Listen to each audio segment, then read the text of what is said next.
You know, some stories are more than just entertainment. They get under your skin and make you ask some really big questions. And today, we are diving deep into one of the most philosophically ambitious stories ever told in gaming, Xenogears. Through its main character, Fong Wong, we're going to unpack some massive ideas about who we are, how trauma shapes us, and what it even means to be whole.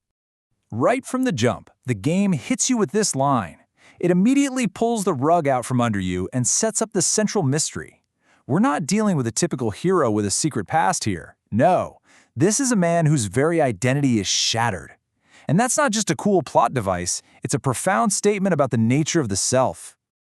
And that really gets you thinking, right? This is the core question for our entire exploration today, and it goes way beyond the game. I mean, think about it. If your consciousness was split into different pieces, which one is the real you? The calm and kind you? The angry you? The scared you? It's a heck of a puzzle, and we're about to try and solve it. All right, so let's set the stage.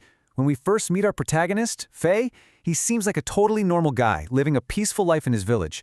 But it doesn't take long to figure out that something is deeply, deeply wrong just beneath that calm surface. And you start to see these cracks appear. Fei has these terrifying blackouts, and he often wakes up in the middle of total chaos and destruction that he has no memory of causing.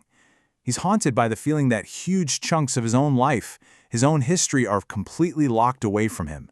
In a very real way, he's a total stranger to himself.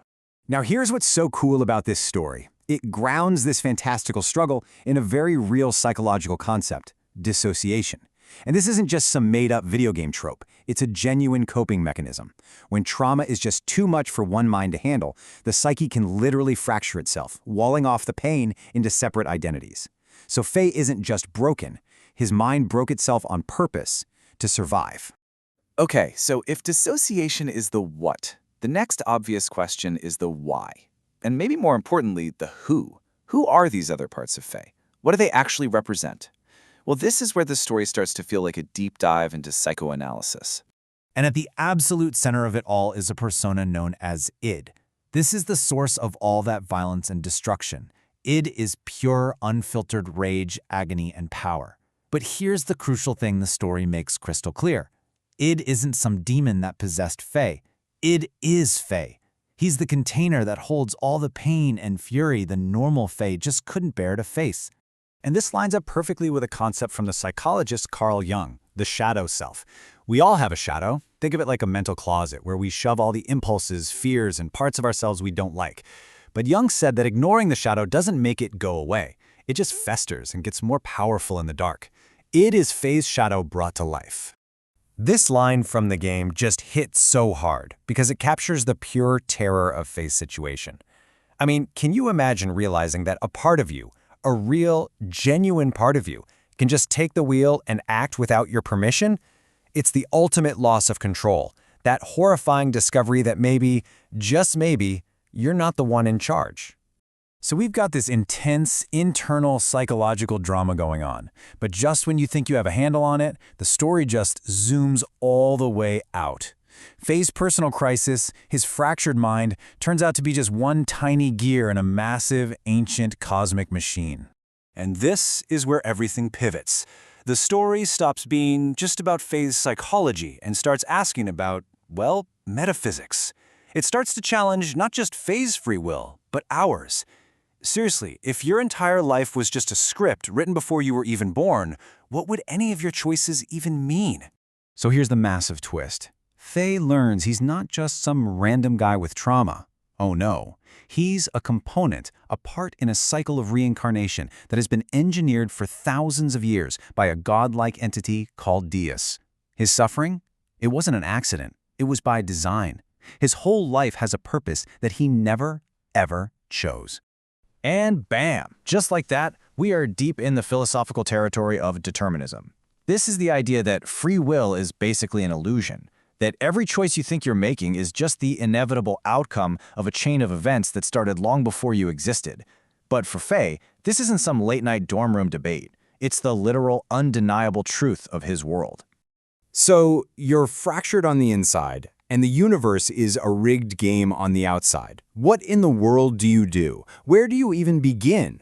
Well, this is where the story offers its powerful solution. And let me tell you, the way forward isn't about fighting the system or fighting himself. It's something much deeper. It all boils down to two paths, two fundamental choices. Path 1 is rejection.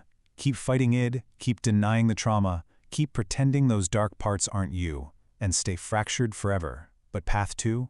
Path 2 is acceptance. Acknowledge the shadow, understand the past, and finally bring all the pieces back together to become whole.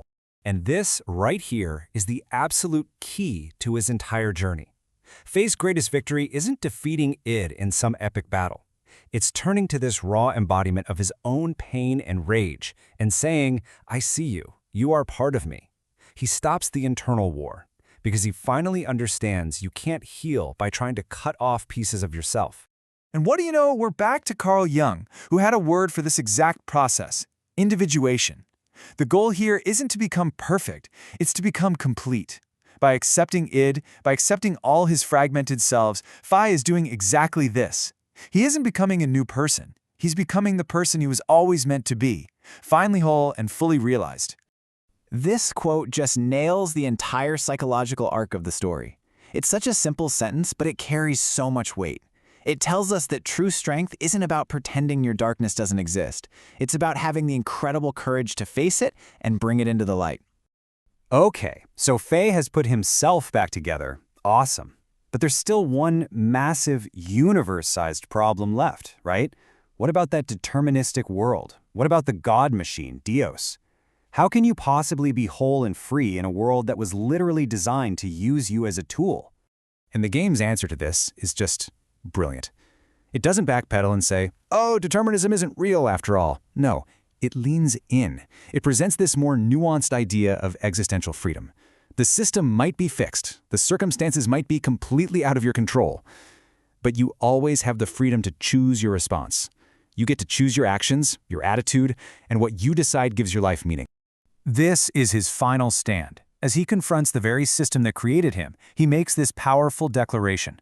He completely rejects the purpose he was given and claims his own. The ultimate act of freedom isn't changing the world, it's refusing to be defined by it.